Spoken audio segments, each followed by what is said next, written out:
aking pagkagulat, gulat ka, nandito ako!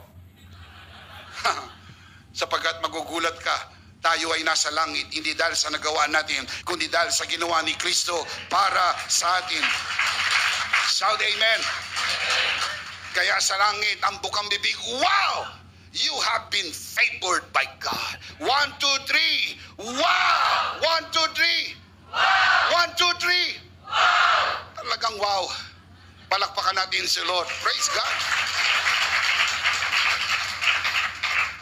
The scandal of grace is based on two contrasting views. Kaya meron pong scandal dahil meron two contrasting views. Number one is the overrated view on man's work.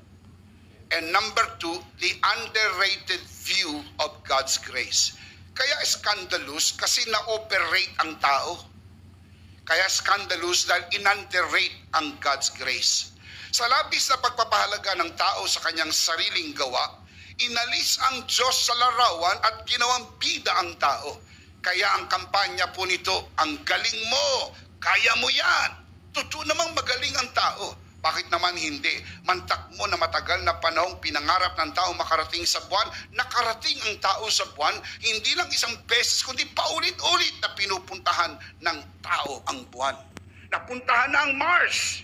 Ngayon, nagtatayo sila ng resort sa Mars.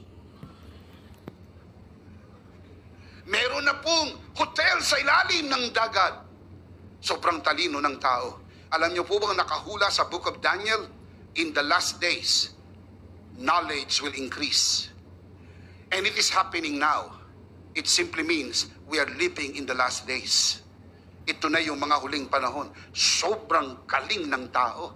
Probably some of you are very aware of what they call AI, Artificial Intelligence. Sobrang galing.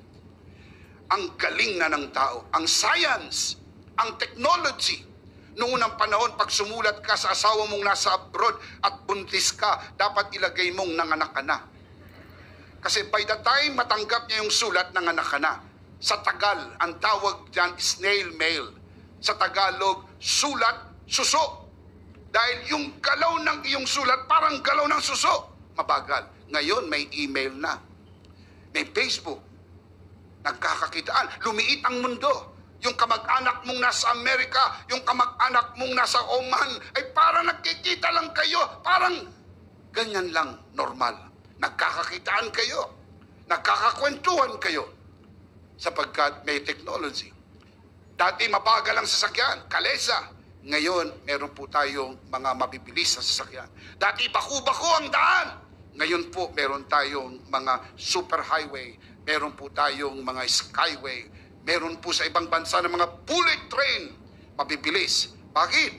Yan po'y parte ng technology. Display of man's intelligence. Kaya habang lumalayo ang tao, nawawala ang Diyos sa larawan sapagkat bilib ang tao sa kanyang kakayahan. Kaya mo to!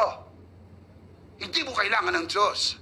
Ang Diyos ay para lang sa mga lumpo at pilay na hindi kayang tumayo mag-isa. Ang religion, ang Diyos at kaisipan para sa Diyos ay para lang sa mga mahina ang loob. Malakas ang loob mo, nakatapos kang mag-aral. May tsura ka, kaya mo magsalita, may talento ka, kaya mo makipagbakbakan sa harapan ng punong-puno ng hamon ng buhay. Kaya ang tao, believe sa sarili. What do you call that? Overrated. Masyadong tumaas ang presyo ng tao, kaya nagkaroon po ng kaisipan, lumalayo siya sa Diyos. Ano po ang mga kaisipan pumasok? 4. Ang unang kaisipan, atheism, agnosticism, humanism, and materialism. Dahil nawala ang Diyos sa larawan, ang marami po ay naging atheist. Meron pong mga philosophical atheists. Ito po yung mga nagkukunwaring matatalinong mga tao because they demand everything should be explained. Because they say science is systematized knowledge. If you cannot explain it, then reject it. Who can explain God? No one else can. So you reject the idea of God. That's why the atheists rejected the idea of the existence of God. They do not want anything to do with God. They want knowledge. They want science. Atheism. Yung iba naman po, Sure, walang Diyos. Yung iba hindi sure. Sabi nila, may Diyos ba? Malay ko. Hindi ko alam. Kung meron man, siguro, nagbakasyon na dahil pinabayaan niya ng mundo. Nagkawindang-windang ang mundo. Agnosticism ang tawag po ron. At dahil nawala ang Diyos, pumasok ang humanism. Ang tao ang naging Diyos. At dahil ang tao naging Diyos, ang naging galaw ay puro material. Kaya ang maraming tao naging materyoso. Ang naging santo nila ay si material girl. Puro material, puro material. Lahat material. Kaya makita niyo ang galawan sa mundo, puro material. Hindi sapat maitanong kung ikaw ay may bahay. May bahay ka ba? Oo naman. Nangungupahan ka ba o sariling bahay? Sarili yung bahay namin. Malaki ba o maliit? You see, people are sizing you. May sasakyan ka ba? Oo naman. Bago ba o luma? May cellphone ka ba? Oo.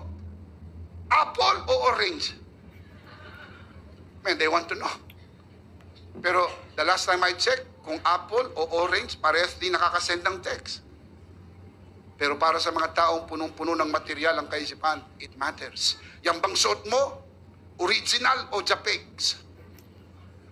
Yan bang nasa gilid ng damit mo? Buhaya? Yan ba'y buhayang totoo? Butiki? Yan bang nakasabit sa leg mo? Perlas ng silanganan? O perlas-perlasan? Na para sa iba, it doesn't matter. Kung minsan sabi ng iba, nasa nagdadala lang yon. May mga taong ang kanilang perlas na dala ay totoo, pero napagkakamalang hindi. Dahil sa itsura, nung nagsusuot. Pero meron din naman, ang suot ay hindi totoo, pero napagkakamalang totoo. Dahil sa nagdadala. Pero again, that is what you call worldliness. Over ang rate ng tao, kaya nawala ang Diyos sa larawan. Kaya lahat ng kanyang na-enjoy, ang tawag niya reward ng kanyang effort. Kaya hindi siya nangangailangan ng Diyos, hindi siya nangangailangan ng finished work, hindi siya nangangailangan ng grasya, ang tingin niya sapat ang kanyang kakayahan. Overrated ang tingin ng tao sa kanyang sarili. Kaya kung meron mang kaligtasan, kung meron man, kaya kong iligtas ang aking sarili. At kung meron mang tinatawag na blessing, hindi ko kailangan ng isang taong namatay some 2,000 years ago na hindi ko alam kung totoong nangyari, isang librong nagsasabi, pero hindi ko matanggap para sabihin niyo sa akin ang pagpapala ko'y nakasalalay sa kanya. I just cannot accept that. That is out of my mind. Believe ako sa sarili ko. Aasenso ako sa sarili ko. Sariling sikap, sariling sipag, sapagkat ang kasabihan nga ng mundo ay kung may tiyaga, may nilaga. Sino lang ang nakakahigop ng mainit na sabaw ng nilaga? Yung may tiyaga. Kaya yung ibang walang tiyaga, puro tuyo ang kinakain. Kaya ginagalis. Kasi yun na lang ang kinakain niya. Bakit eka puro katuyo? Sapagkat walang tiyaga. Dalang tiyaga, nagdadala ng nilaga. Kaya ang kaisipan pong yan ay nandoon sa mga overrated ang tingin sa sarili. So you need to understand the other side. Yun namang other side, underrated view of God's grace. Kaya scandalous eh. Ang tingin naman nila sa grace, they view grace as some kind of help. Tulong lang. Kumbaga parang saklay. Tutulungan ka lang ng grace. Pero wag mo lahat iasa sa grace. Naririnig niyo yan? Ganito yan. Nasa Diyos ang awa, nasa tao ang gawa. Tagalog yon. Itong English. God helps those who help themselves. Tutulungan ka ng Diyos kung tulungan mo sarili mo. Kung hindi mo tulungan ang sarili mo, hindi ka tulungan ng Diyos. Kaya lumalabas na yung tulong ng Diyos sa iyo ay nakadepende sa tulong mo sa iyong sarili. Kaya lumalabas yung grasya, alalay lang. Hindi talaga solusyon. Hindi talaga pwedeng sandalan. Parang saklay. Ikaw pa rin ang lalakad. Pero tinutulungan ka lang ng saklay. Alisin yung saklay, nakakalakad ka rin, pero hirap na hirap ka. Pero pag may saklay ka, medyo mas magaan ang lakad. Hindi pa rin diretso, pero sinasaklayan ka ng grasya. But the thing is this, is it true? Totoo ba ng grasya ay saklay, tulong, at hindi ang buong solusyon? Ano ba sinasabi ng Biblia tungkol dito? 1 Corinthians 15:10, the Apostle Paul writes, "But by the grace of God, I am what I am. And His grace to me was not without effect. No, I work harder than all of them. Yet not I, but the grace of God that was with me." Maraming mga pastor, ginagamit din ng verse na ito. Ang paliwanag nila, kita mo eka, tinutulungan tayo ng biyaya ng Diyos. Salamat sa biyaya ng Diyos na bigay tulong sa atin. Mali. Tama yung verse na binasa, mali po yung paliwanag. Nowhere in this verse you can see that grace is helping you. Nowhere. It is the opposite. Grace is not helping you. Grace is doing the work for you. Basahin natin ang dahan-dahan. But by the grace of God, I am what I am. What you are right now and what you have right now is by the grace of God. Ang bahay na tinitiran mo, ang klase ng buhay mo, ang investment mo, ang pera mo sa bangko, ang edukasyon mo, ang asawa mo, anak mo, lahat ng mayroon ka, I am. Present tense po ba yung I am? So what you are right now is by the grace of God. I am what I am by the grace of God. And His grace to me was not without effect. May effect po ba ang grace of God? Wala. Meron. Sabi ni Paul, the grace of God was not without effect. You want to know the effect of the grace of God? Keep on reading. I work harder. That is the effect of the grace of God. Paul said, I work harder. Ang mamang nagsulat po nito ay ang mamang sumulat ng kalahati ng New Testament. Hardworking. Ang mamang nagsulat po nito ay ang nagtayo ng maraming simbahan sa paligid ng Asia Minor at maraming lugar sa bukana ng Europa. Church planter, conference speaker, seminar speaker, prolific writer. He wrote half of the New Testament. Really a hardworking man. The effect of grace, I work harder. Now look at the next line. Yet not I. Sabay bawi. I work harder, yet not I. But contrasting conjunction, meaning yung sasabihin niya ay contrast to sa nauna niyang sinabi. But, look at the text. The grace of God that was with me. Now listen, my dear brothers and sisters. Look up here, look at my eyes. And those who are watching this broadcast. If you do it without the grace of God, you get all the glory. If you do it by the help of the grace of God, you get half of the glory. If the grace of God does it all, God gets all the glory.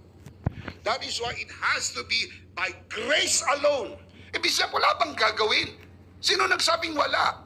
Kaya nagiging manghang sa panlasa ng iba ang mensahe ng biyaya sapagkat ang dating sa kanila walang gagawin. Si Apostol Pablo po ba may ginawa o wala?